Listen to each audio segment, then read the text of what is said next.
My name's Jan Cattoni and I'm here talking with Mr. Nino Cardillo, one of the founding members of the Australian Italian Festival in Ingham, North Queensland. Nino, I wonder if you could begin by telling us a little bit about yourself. Yeah, my name is actually Antonino Cardillo, known as Nino. My heritage is that my mother and father were Sicilians, but they met here. They both come out separately, and they were married here in Ingham. And they had two sons, myself and Alf, and that's the only two children they ever had. And I've been here ever since farming. I've been on, council and a lot of other little things that I've done in my life, and that's part of my life. Nino, can you talk about the origins of the Australian Italian Festival? Well, the origin started in 1991 when the Hinchinbrook Shire Council and the Development Bureau decided that we needed something to help the town on, and it was called the Future Workshop. And a lot of ideas come out of that meeting. It went for 2 days with hundreds of participating. And one of the ideas that come up was a tourism committee come out of that. And that tourism committee decided that an Italian festival actually should come out of that for tourism. Now there was a chap here from German businessman, Alf Bofinger, who said that an Italian festival would be some way because 60% of the people in Ingham were Italian heritage. So that's what happened, and then through other avenues we decided that it should be the Australian Italian Festival to give it another flavour. And that all happened over a couple of years, and then we decided they're going to have a festival. Now this took from 1991, and in 1993 a committee was formed, a festival committee, what they call the Festival Committee. In 1994 though, the new committee was formed where Ross Conorino was the president, plus other committee members. And in that committee we formed committees within a committee. There was the Sports Committee, which I chaired. There was the Entertainment Committee, the Volunteers Committee, and away we went. And that took 2 years for the first festival to be held in 1995. Now that was held over 2 weeks. From one Saturday to the following Sunday. And it rained, the heaviest rain we've ever had in May in Ingham District. Nino, can you describe for us how you were feeling when you saw the rain build up that first festival? Well, when we seen that rain, I said we're in big, big trouble. I've never felt so bad because I knew we had spent quite a lot of money on artists, on Vince Zaretti and Tino Arena. We had tenors from Italy. They're all here, and we had artists from Sydney. They came from everywhere. We had soccer matches from Sydney sides, Maconi, but the rain destroyed us.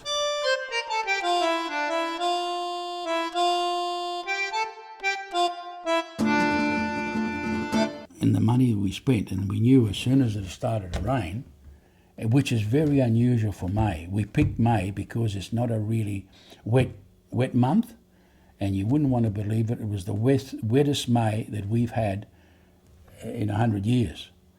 And when we got to it was an open air, and we had stages out there that cost us heaps of money to set up, and they all the electrical work blew up, and then we had to change venue, and there was mud everywhere, so our crowd just disappeared. And when people in Townsville and the Burdick and Innisfail or Cairns hear that all that rain was in Ingham, well, why would they want to come, The crowds were down. We got 13,000 over the whole week or roundabout.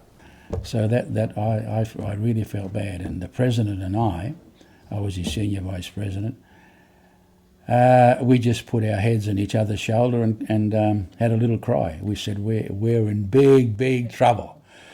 And we were in big trouble. I never want to go through something like that. And we lost over $100,000.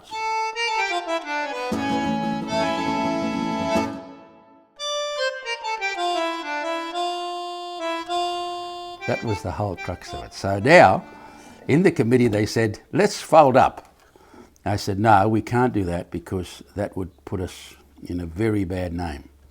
And I happened to be on the council then, the local council. So anyway, with a lot of negotiation, a lot of thought, what was decided that the council would give us $25,000 a year to run the festival. But they gave us 3 years in advance, $75,000. Plus we went around and asked people for donations that we could give them the money back. By donations, I mean $2,000, not $20.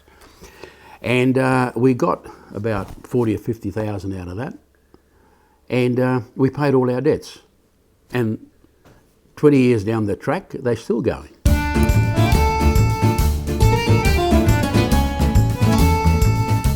And we've got to thank all the people, friends of the festival we called them. Some people we gave the money back, and some people didn't want the money back. As a matter of fact, I got such a surprise that there was about 6 or 7 people that I said, we got the money now, we'll pay you back. They said, Nino, why pay me back? When we gave you the money, we never thought you were going to pay it back. We just thought we'd help you and the festival and the whole committee, and away we went. So they didn't even want the money back. They said, when we gave that money, we just said, that's the end of this, we've lost that money, that's gone. The first festival we held at the Ingham Showgrounds in open air, and that night we had to change everything because all our lighting, the stage, everything got washed out. And anyway, so people just didn't turn up, and that's the way we went. But since then, it's changed to the middle of the town where we couldn't charge people because everything was open. And that's when we got our biggest crowds. In 1 year when I was president, we got something like 25,000 people over the 3 days. Then the committee decided that we couldn't carry on without charging. So then they took it back to the showgrounds, and that was a lot of work, and the crowd was down. There wasn't, the crowds were right down. So then they thought of the Taito wetlands, and that's been good. But to me, personally, what we lose there is the big parades that we used to have. The parade at 5 o'clock on the Saturday, to me, was always the highlight. As a matter of fact, I remember 1 year we had a concert at 3 o'clock. It finished at 5. And I just went to thank all the artists that appeared from, Brisbane, Sydney and Melbourne. And I looked outside from on top of the building, and I looked up the street. And the street in Ingham is, about a kilometre long, what I could see. And on both sides of the street, it was 3 or 4 deep. And I said to my wife, this has taken, years off my life. But when you see a crowd like that, well, then you say, this is worth it. And this is what used to happen. But you can only do what the finance lets you do. And now they're back at where they are, and the crowd this year actually was pretty good. It was real good. It was up from last year. The year that I'm talking was 2013. The crowds were up from the year before, so that's a good thing. I think that not everybody in the town supports the festival. I think we get much more support from out of town than what we do from town. I don't really know why, but people say, why should it be the Italian festival? Well, to me, it's the Italian festival because 60% or more of the population in Ingham are from Italian origin. But it is still good. I think it should keep going, and let's hope it does. And while we've got a committee like we have at the moment, and helpers, volunteers. This is the big thing. They've got a lot of volunteers, and it's good to see. And the committee has been working great. Pino has led the committee well, and I think that it'll be a success for years and years to come.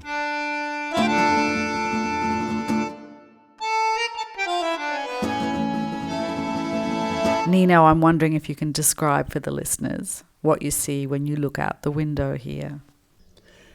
Well, we just had some rain. It's November now. We've had quite a few storms. We would have got about 100 millimetres of rain over the last 2 weeks. And if you look outside, everything's green. Cane, you can see sugar cane growing as far as your eyes can see. Then if you look across, you can see the Cardwell Ranges. You can see Hinchinbrook Island, and the whole thing is just great if you like the country. And when you get used to the country, I go to Sydney, I go everywhere, and I love it. But at the end of the day, you just like to come and relax and look outside and see the beautiful ranges around you. Everything is green and peaceful. Ingham, it is a friendly town. There's about 6,000 people in the district itself, in the town itself, and about 13 or 14 in the district, which includes Trebon, Halifax, Lucinda, Taylor's Beach, Forest Beach. It's got the widest streets. They're very wide and very, very spacious and very nice. And the climate is it's North Queensland, but it's God's own country, I would call it. We go, sugarcane is our major business, but there is people who, a lot of cattle around. There's people who grow vegetables and, a lot of watermelons and things like that. But sugarcane is, there's 2 mills. One's the biggest, Victoria Mill is the biggest crusher in the Southern Hemisphere. That's about Ingham.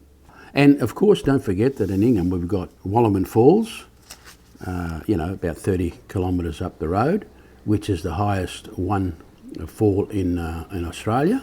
In Lucinda, we have the longest jetty in the world. I think it's 5-point-something kilometres. And on conveyor belts from the shed takes the sugar to the ships outside. Oh, and a lot of tourists, which is surprising, would go to the cemetery to see a cemetery. Now you'd say, why see a cemetery? Because you probably wouldn't see another one like it in Australia. People spend 30, 40, 50,000 to build, what do you call them, little houses, I suppose. Mausoleum, yeah, that's it. Yeah, and of course it's very, very Italian.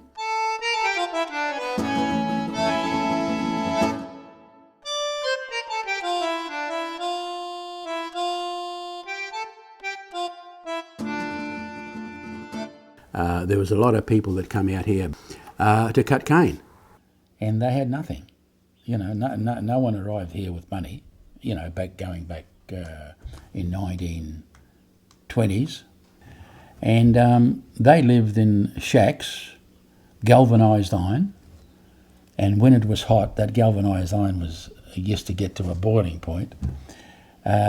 We used to use boxes for seats sometimes. I can even remember my father making cups out of jam tins, and we had soldering irons, and we used to solder a handle on them, and that was our cups.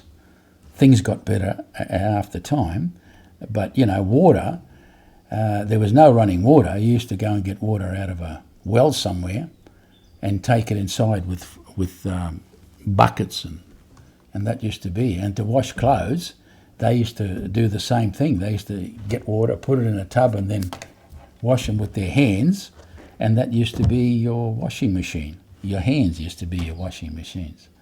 And no electric lights, no air conditioning, of course. And that used to be our life. Hot, mosquitoes and insects everywhere. And I can remember, living with my mum and dad, mosquito nets, they used to call them. We used to put a mosquito net over the bed so that the mosquitoes wouldn't attack you. And of course, if there's any breeze, you weren't going to get any with that mosquito net. And you'd wake up, you couldn't fall asleep, you'd be hot, sweating, and that was the life that they led, you know. And they used to have to grow a lot of vegetables themselves, tomatoes and lettuce and whatever, you know, whatever they could get hold of, and so that they could supplement their eating habits, because if you had to buy it, it was all so dear. But not that they ever went without food. They always had food, but it was just the basic things, bread and, you know, pasta, and they used to buy a lot of meat too, but basic things they used to eat. No going out. There was no such thing as, like now, we go out for dinner and the bill comes, you know, $100, $150 for two. No such thing in them days. I don't think that my mother and father went out for dinner in their lives. But they had a lot of dinners at home with friends. See, that's what they used to do them days, invite people over, their friends and relations, and they'd cook whatever they had to cook. Chickens, they grow their own chickens. And then we had to kill them and clean them. And we used to grow pigs. Used to look after pigs and make Sicilian sausages. Cook salami, which you got to cook. That's made with the meat from the head of the pig. The cooked salami. Cacciatore, which you eat raw. And we used to make my parents used to make, we used to help them make all them things. And ravioli, and gnocchi, and pasta. And I must admit that the fresh pasta, I still buy it now in town because we don't make it anymore. But because I love that fresh pasta that you make, you know. It's beautiful. At home, I only spoke Sicilian till I went to school. My father and mother spoke English, very broken English, but my father, without going to school too much in Italy, or nothing in Australia, of course, could read the local paper, which was very surprising. But he used to, and then they learnt a little bit of English on their way, enough to make themselves understood and understand what other people are saying. But as I said, you know, till I went to school, I only used to learn a bit of English with next door neighbours. But at home, it was always Sicilian. And now, of course, everybody, no one speaks Italian anymore from them days. But I still speak Italian. Many years ago, when I was on the council, we had a sister city-ship relationship with a place called Gonzano, which is the Piedmont region, because there's a lot of people from Gonzano here. So the mayor from Gonzano wrote a letter to the council and said that he would like to take a party here and make us and have a sister city relationship. The council had no idea what was going to happen, so I rang up this dear Maria, which was the mayor of Gonzano at the time. And after a couple of years, they did come. And we had a dinner at Shire Hall here in Ingham, which there was 500 people that attended. And I used to say to the mayor, you know, look, I can't speak Italian, you know, very good. He said, no, he said, I can understand anything you're saying. He said, I never expected you, like being a Sicilian and an Australian, to talk so well in Italian. But that's only through practice, because a lot of people cane cutters came out from Italy while I was farming, and you talked to them in Italian because they couldn't speak English. So when you were talking to them, you spoke to them in Italian. And then when they learn English, well, you spoke to them in English. But over the first year or so, you speak to them in Italian. So I sort of kept speaking Italian right through. What's happened now is that the only people who speak real Sicilian are the ones that come out here 30 or 40 years ago, or children of the Sicilians that come out here. Because when I went back to Sicily in 1998, I've been twice in the last 6 years back to Sicily, and they don't speak Sicilian anymore. They speak Italian. And when I used to speak Sicilian to them, I went to a cafe once, to a restaurant, And I spoke to them in Sicilian. The waiter nearly fell over, went to the kitchen, he said, come out here. He said, there's a bloke that speaks our old language. He said, this is unheard of. You know, and this is the way it is. There's no such thing as speaking Sicilian anymore. They speak Italian.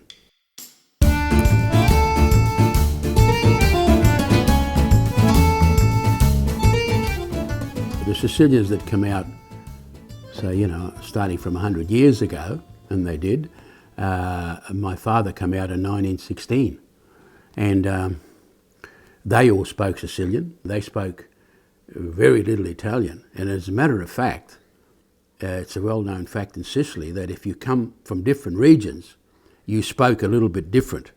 My mother come from Messina, my father from Catania, and there would have been, I don't know, 10, 15 words that they didn't know between them. If one said one thing in that dialect, they say, what?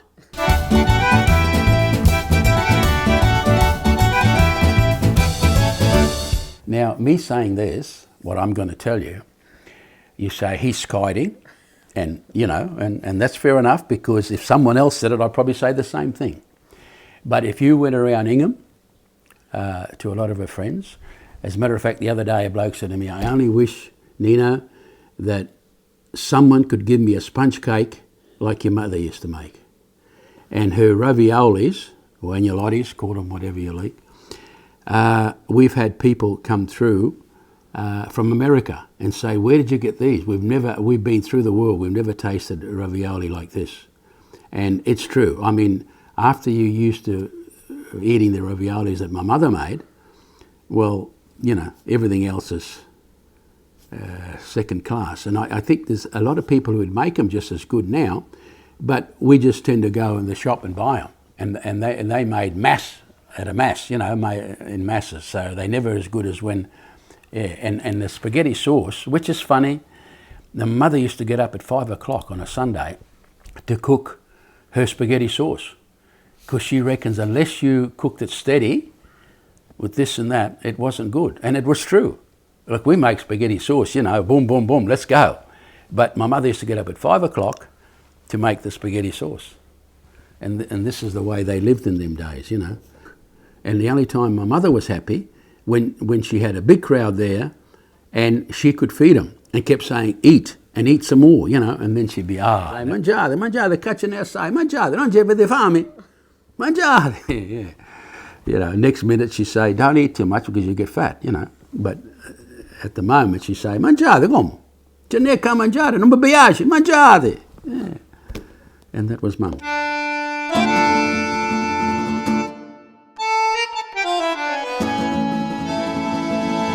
Nino, thinking back to your rich Italian heritage, what was the essential sense of Italianness that you were hoping to share with others in the Australian Italian Festival?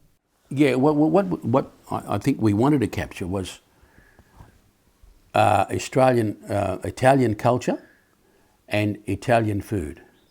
Like, I know you can get it everywhere, but especially when I was in it for quite a few years, I was president for 4 or 5 years, and vice president and all that sort of thing. Unless they had an Italian, the artist had an Italian heritage, I'd say no, because it's got to be Italian. If you want to have a German festival, if you want to have whatever, go ahead. I'll support it. But this is an Italian Australian festival, and that's what I want. And the food's got to be, you know, from Italian sort of wave, and the artists have got to be Italian. That's why the first festival we had Tino Arena, because her father actually cut cane in a little town called Stone River here. And most of our artists come from, a lot of them come from Italy, but those who come from Melbourne or Sydney, they were Italian heritage. As a matter of fact, there was Tony Mizelle, who used to take up a band. He was here the first festival, and I think he's reappeared 3 or 4 times since. He was, his parents come out from Italy, and they lived about 100 metres up the road from where I'm living at the moment. And he actually says, created in Ingham, and born in Sydney. So his mother was pregnant when she left here, and he's been back 3 or 4 times. So there's a heritage. His mother and father were born in Italy, and this is the way I like to keep it. Now, you know, I don't know whether I'm right or wrong, but that's why it's an Italian festival. I've been to the Italian festival in Adelaide, and it was good, but I think we have more entertainment than what they had. In the first committee, part of the committee was Krista Hertz, which was our Hingebrook Shire Council tourism officer, and she was appointed the marketing manager. Merv Cockrell, myself, Piera Delroy, John and Piera Delroy. Glenn Sharudi was our first treasurer. He's an accountant in town and a well-known family. Yeah, Christine Poverini, of course, she looked after the entertainment. She tried to get all our bands together, all entertainments of all make, and she was there for 4 or 5 years or maybe more, and then now they've shifted to Townsville. The first president in the new idea of the Australian festivals was Alf Bofinger, which was come from Germany. But by the time the first festival was run, the president was Ross Contarino. In the first festival, if we take the sports first, just to pick on something, we had a sprint champion worth about $1,000. We had a criterium cycle race around town. We had the bocce championship. And we had the bowls championship. And Marconi Soccer Club, which was the leading soccer club in Australia at the time, come and play a game on the Wednesday night. And they played a North Queensland game. They played North Queensland here in Ingham, and that was a big success. We had a committee formed to look after that.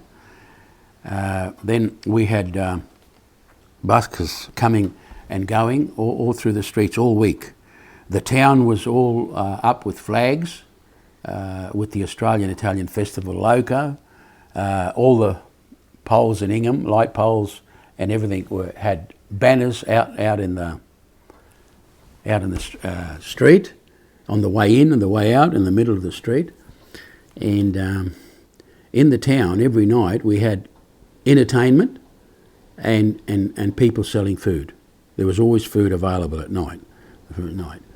And then they had the hair show, and that was spacked out. The Shire Hall was spacked out. We had a dinner. The food was great. We had a lot of entertainment. A lot of these artists appeared at our dinners too, see. Then, of course, we had a cane cutters reunion. That had about 500 people. We hired a big marquee for that at the showgrounds. We put it up at the showgrounds. A lot of people come from out of town that were cutting cane in Ingham. They heard about it. And we had the chairman of the Cane Growers Association and all that appearing that night. But it was a great night, especially for those who had cut cane in their lives, or farmers who've had people cut their cane and met them after so many years. It was just a wonderful night.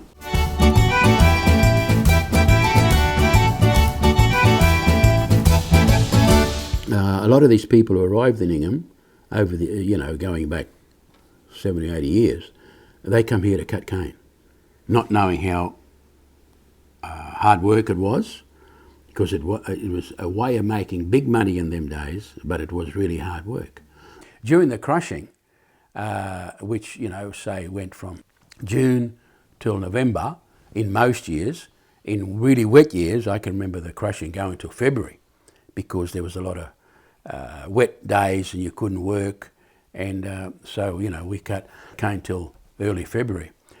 But we used to burn the cane then, see, so if it was raining you couldn't burn the cane. So that was the disaster years, but normally, it went from June till December, and the population used to swell by about 1,000, and they never used to work on the weekends them days. So you went to town on a Saturday morning and you couldn't walk in the town. The hotels were full. And then when the Spanish arrived, or the Basque, you could hear singing from a mile away, because they used to sing all day and all night. The Italians used to sing a bit, but not like the thing. But the pubs and the town were full.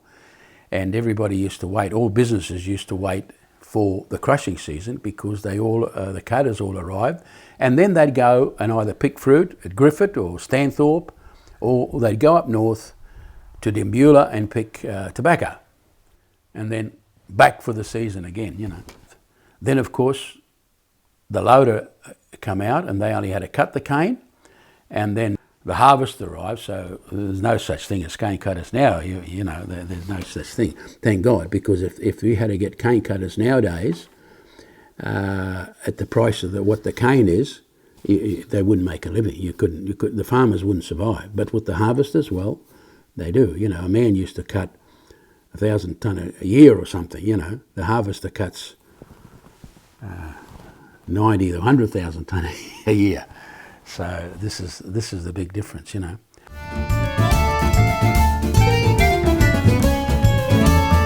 Yeah, the cane cutters reunion. It took ages to sort of organise because they went to the cane growers that used to do the pays up, cane growers executive that used to do the pays up, and they tried to get names. They went to a farmer and said, look, who was this and this that cut cane, and yeah, and they tried to contact these people as much as they could, the advertisers, and that was a great night. And Wayne Thomas, that used to work for the cane growers executive, he was in charge of it, and he organised it. He was the main organiser, and he tried to get all these people here, and then of course there was about 500 there. They all had to be fed, but the problem was again that there we are, we had a couple of inches of rain that night, so trying to get the food from the kitchen to the main tent was a bit of a problem.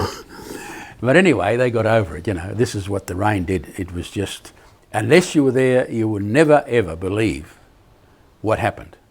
You know, that in May, like if this was January, February, March, well, yeah, okay, those things happen, but not in May. But it did happen then. It's funny now, but it wasn't that funny then. It was about 3 o'clock in the morning. We were trying to clean up and everything, and the president put his head on my shoulder and says, Nino, we are ruined. I said, don't worry, mate, we'll get out of this. He said, yeah, how are we going to get out of this? Yeah.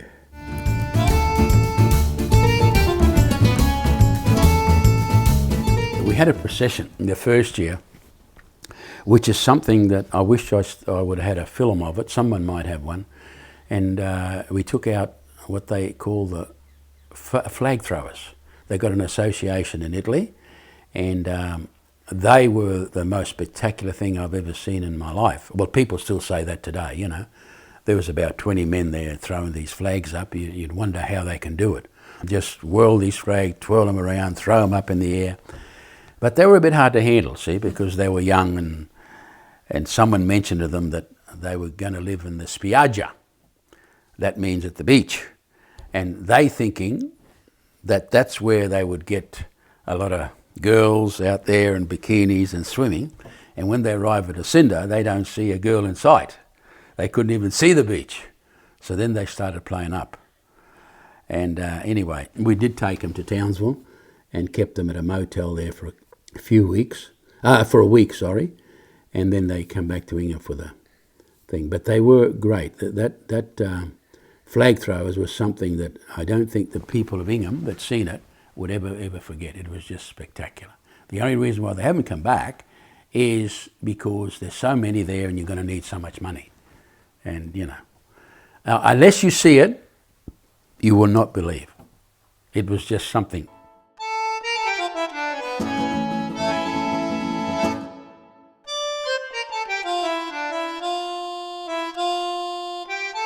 Everybody was interested in the festival. In the sense that most of the schools had a float, the Apex, Rotary, a lot of shops used to make up floats. So there was 30 or 40 floats, one after the other. The band, the flag throwers, the band, and then, all these floats from everywhere. And that, to see a parade like that, you've got to go a long way.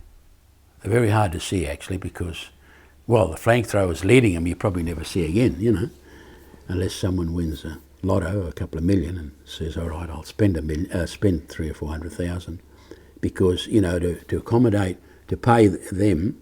I don't think they wanted much money, but to accommodate that sort of people and to fly them back here, you know, it costs. That's why we done a lot of money in the first year, because they're very nice things to have, but they're all very expensive.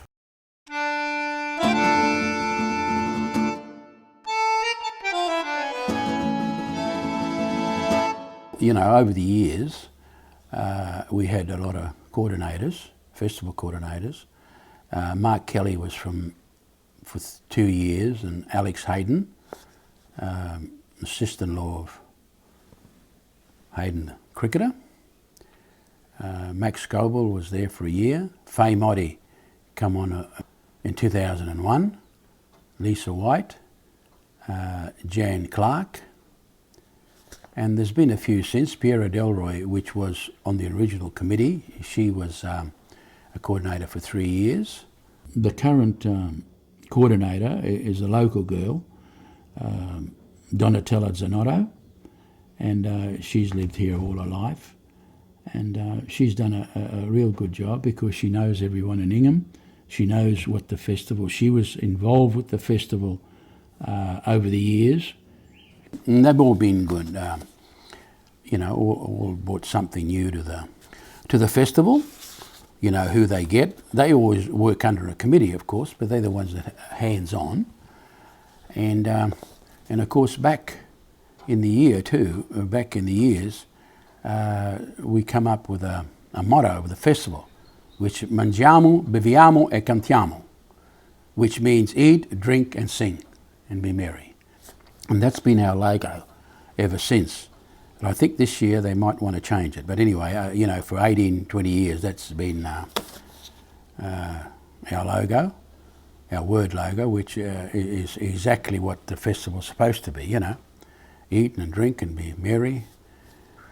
We've had up to, you know, we'd say 25,000 people at a festival over the 3 days, which is quite big for a little town that hasn't even got 25,000 in the district. Most of them would have been out of town. People from Townsville. I used to love walking around about 4 o'clock or so on a Saturday afternoon, just before the parade, to the hotels and cafes around town, and they were always full.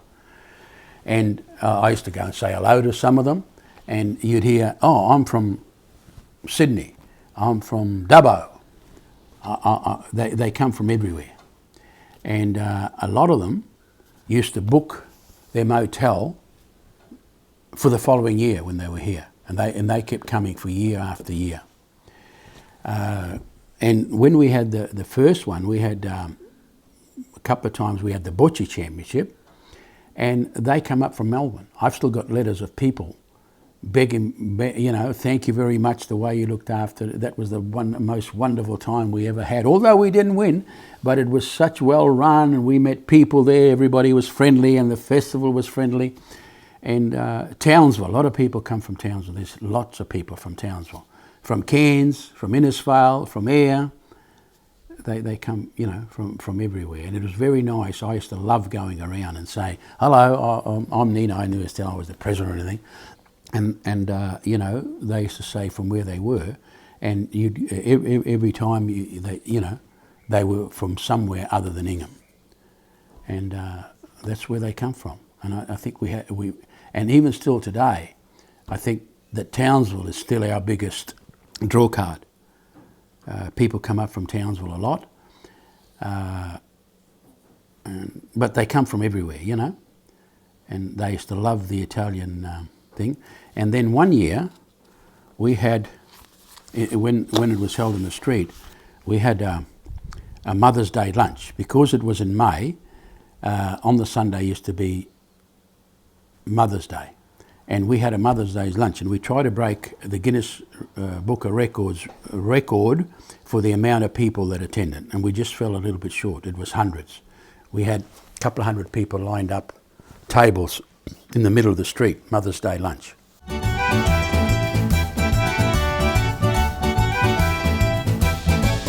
Well, when we first started, they thought that May was a good time because it wasn't hot, it wasn't cold, and it never used to rain a lot in May.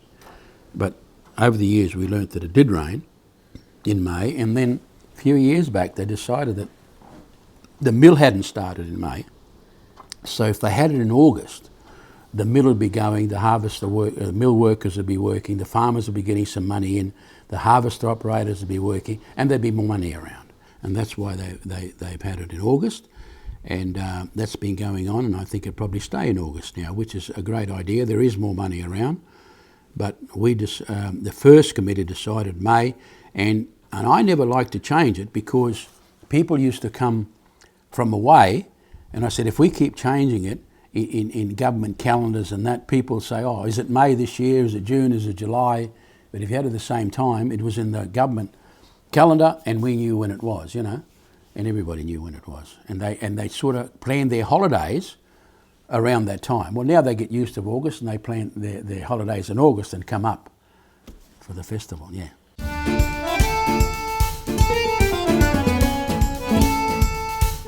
Yeah, well, over the years, of course, the Australian Italian Festival has brought entertainment and enjoyment to the community and to hundreds of visitors, I say thousands of visitors actually, and to regional and national and international visitors.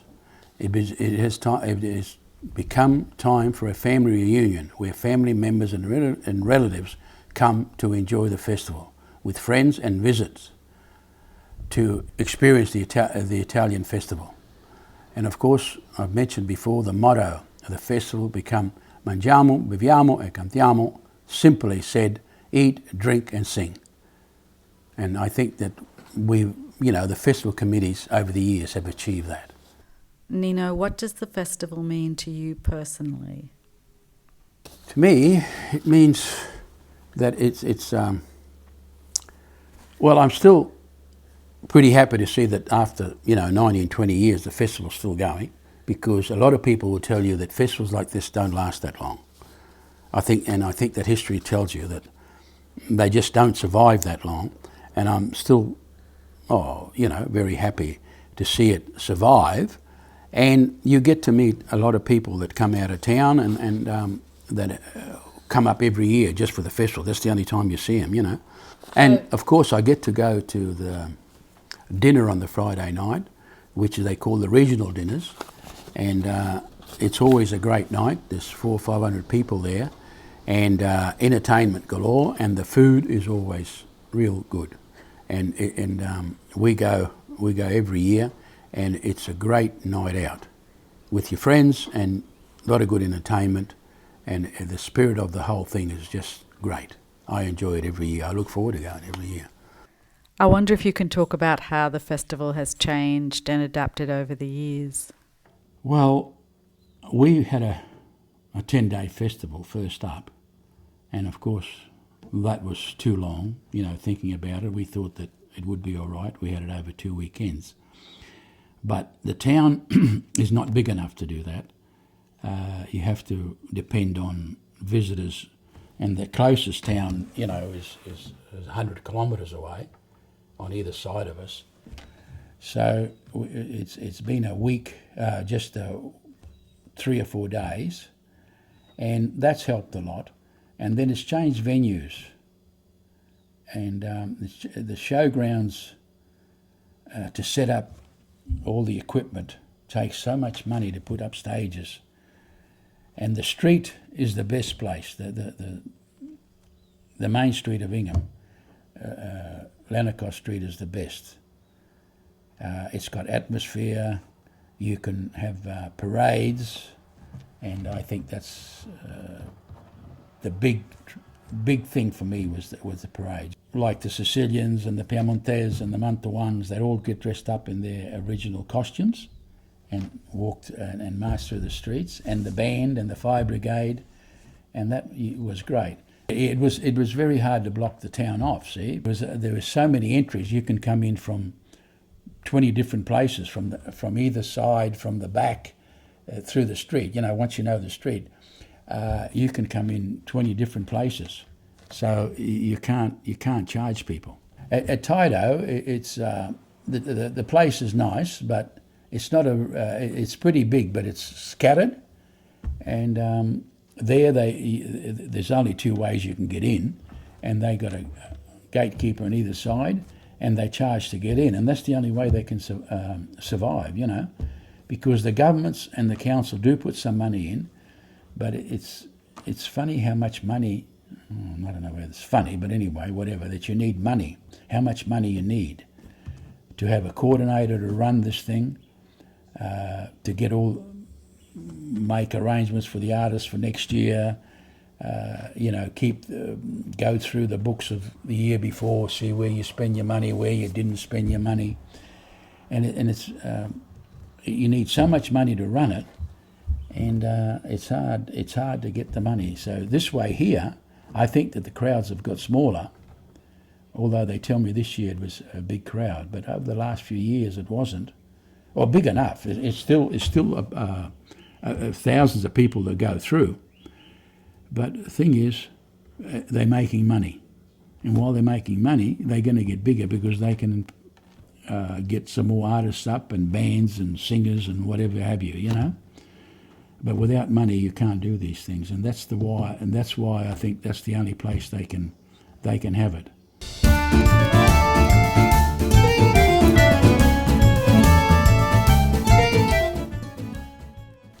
Now it's just, the festival just goes Saturday and Sunday, the festival itself. On the Friday night there's the regional dinner, and on Thursday night they still have a fashion parade. And the festival only goes for that amount of time. Well, at the Saturday and Sunday, they've got entertainment that they bring. There's a lot of schools that do their concerts throughout the 2 days. This year, Paul Taboni was here, and people may or may not realise that he did sing in Italy with the best tenors in the world only a few months ago, and now he's at the Pavarotti School learning a bit more. But they reckon that one day he'd be a great tenor, otherwise he wouldn't be singing with people like Carreras and Palingo. He was singing with them back in Italy in about 6 months ago, so he must be all right. Of course, there's plenty of food, Italian food. They have arancini, which is a Sicilian dish, but it's rice balls with bolognese sauce in the middle, and then deep fried. All the natural ravioli and gnocchi, cannelloni. Oh, and then there's the fresh cannoli, of course. I think this year I heard somewhere along the grapevine they sold 4,000 or 5,000 of them, you know. The cannoli is a delicacy in Sicily, and they got the recipe from there, and they still make them here, and they make them now. It's a pastry, fried pastry, made on a round pipe, so that you've got a pastry about 3 inches round, and it's custard. It's a sort of a custard. You make it vanilla and you make it in chocolate, and they are beautiful. Well, all the Italians think they're beautiful. And anyway, when they have a festival in Ingham, whether it be the Maraca or just a school fete, I think they sold 2,000 the school fete, my daughter told me the other day, at a school fete. So not only the Italians eat them, they all eat them. And they make them, and it's just beautiful. They put icing sugar around after, when they roll them around in icing sugar, just to give them another little bit of extra taste. But they are very, very nice. Quail and polenta has been on the menu all the time, and a lot of people love it, and I do too, of course. And of course they've got Italian wine, Italian beer. I can remember one year we decided to get Italian beer. I said, this is an Italian festival, so we didn't get much, and we run out straight away. So people said, oh, this Italian beer, so we'll have a go at that. Not that it's any better than the Australian beer, but it's something different. And they've taken over some of the Master Chef people that appear on TV. They've been here the last 3 or 4 years, you know, the winners or the runners-up. and they do cooking demonstrations, spaghetti eating competition, of course, and the pizza eating competition. As a matter of fact, not now, of course, because he's a minister for local government. David Christofouli won the spaghetti eating competition about 3 or 4 years in a row. And he did say to me, you know, my father, he always used to tell me, don't eat so fast, son, because it's no good for you. He said, you see now, I win the spaghetti eating competition.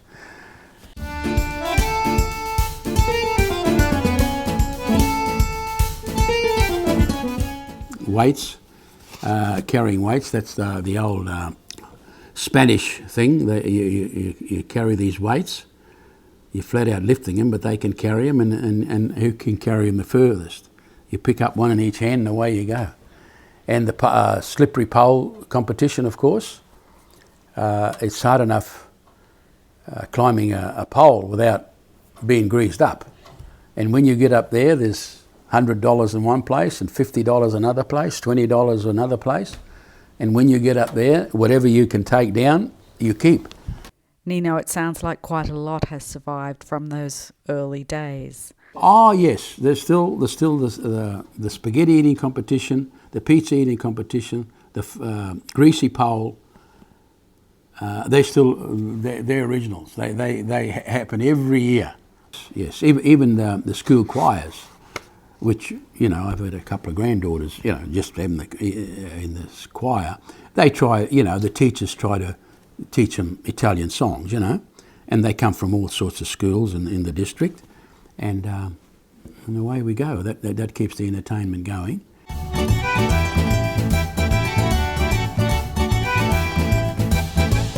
From the first festival, it was always a dream of ours that we didn't have to charge too much. But of course, it took us years and years to build up a clientele, let's say. And then money is always a problem. Money is a problem in life, money is a problem in business, and money is a problem in festivals. Anything you run, and it's always money. It's always money, and it takes a lot of money. People, you know, mightn't realise you have to have a coordinator, and they say, why do you need a coordinator? Because someone's got to write to these artists, when are they going to come up, arrange accommodation for them, flights for them, and you need a coordinator, and this takes money. You need an office so that people can answer the phone, and that takes money. So things have changed over the years, and it's always been of how we can survive. Early in the piece, the government did give us some money, and they're still giving us money, but it took us years to get money from the government. Because, well, who are you? You know, you ring up and you talk to them, and they say, who? What festival? You know, never heard of it, which is fair enough, but no one had heard of it. Now, you can walk into any parliament in Brisbane, or the parliament in Brisbane, and they all know that there's an Australian Italian festival. And, you know, it's good. It's good for multiculturalism, and they always willing to give you a few dollars. But, you know, $15,000 or $20,000 doesn't run the festival. You've got to have somewhere where you can charge. Although in the middle of the town, in the main street, was always more spectacular. But how do you survive without money? People say, why do you have to charge so much? The reason is you either want entertainment that comes from out of town, or you don't. Now, if you don't want entertainment, well, then you don't have to charge as much. But if you want entertainment, and I always felt like there's a lot of concerts in Ingham that always, it's local artists, and they're very good. Some of these artists could go, local artists could go outside of town, but you hear them, you don't want to hear them at every festival. You have to bring someone new in. That's the idea of it. You've got to have some new talent coming into the town, and so that people can listen to other people, other artists, and that all takes money. There's been ups and downs in the festival, especially in the first one when that we lost 100,000. But it's been something that I would do again, because it's been a challenge. We started something that the majority of people would say, it's not going to last. But 20 years down the track, they can't say that anymore because it's there. And although we lost over 100,000 the first year, we still survived. Now, there's not many festivals that could survive that. I know that we got help from the council, but it all had to be organised which way to do it. You know, they gave us money in advance for 3 years, so for 3 years we had no more money coming in from the council. And, you know, the supporters of the festival, they were a great help, but they had to be asked, and it was very embarrassing going to ask them. But you had to do it. We didn't want to. One thing we didn't want to do is fold up the festival, and I would never ever like to be on a committee where we didn't honour our debts, because that would be hard. Oh, you know, I couldn't live here if I did that. That's not the way you do business.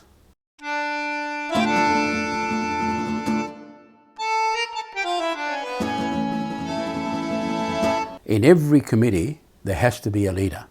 But if you haven't got volunteers that come willing to work for nothing, that come up and you just ring up and say, "Oh, we got to put up this tent. We got to clean the street. We need rubbish people. We need people on the gate. We need people behind the bar. We need people behind the food stalls." If they're not there, you don't survive. No matter what sort of committee you've got, unless you've got volunteers, and plenty of them, you will never survive.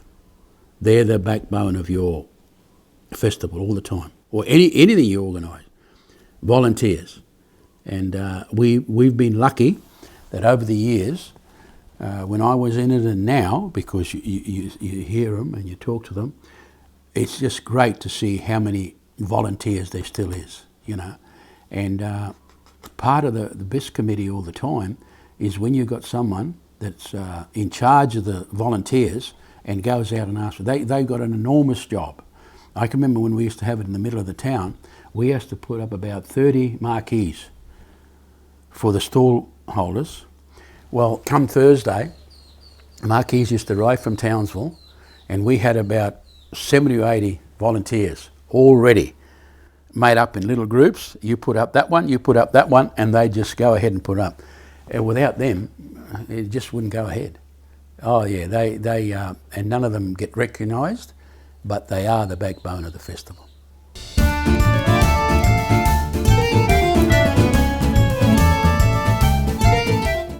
Yeah, I think that the Australian Italian Festival in Ingham it's a great reminder of the old Italians that come here. Well, now it's 100 years ago or more, and never to forget the heritage of the Italians. Now, if you go to another town where there's the majority of the origin of is, whether it be French or German or Belgium or Finns or whatever, I think that they should have a festival, just not to forget where they come from. But at the same time, as long as when they come here, everybody's got to realise that you live in Australia, and there's customs in Australia that you've got to abide by, and there's rules in Australia and laws in Australia that you have to abide by. But to remember our oldies, I think it's very important, because you know they brought a different. I'm not saying a better culture, but they brought a different culture into Australia, and I think the more different cultures you got in a country, well, the more you learn, and the more you get to appreciate what the world is like. Otherwise, you'd never know how Europe is, or Africa, or America, or whatever, you know. So it's nice to know how the other part of the world lives. I think it's very important. A lot of these Italians come out, including my father. You know, we'll go there, we'll make some money, and then we go back to Italy.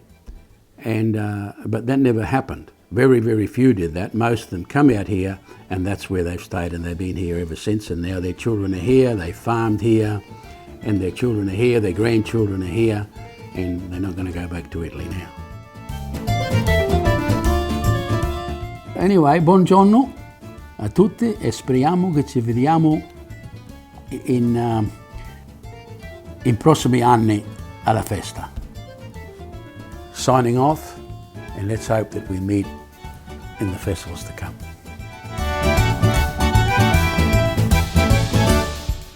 This recording has been made by Jan Cattoni for the State Library of Queensland. The music you hear is royalty-free, courtesy of Kevin MacLeod of Incompetech. Thank you for listening.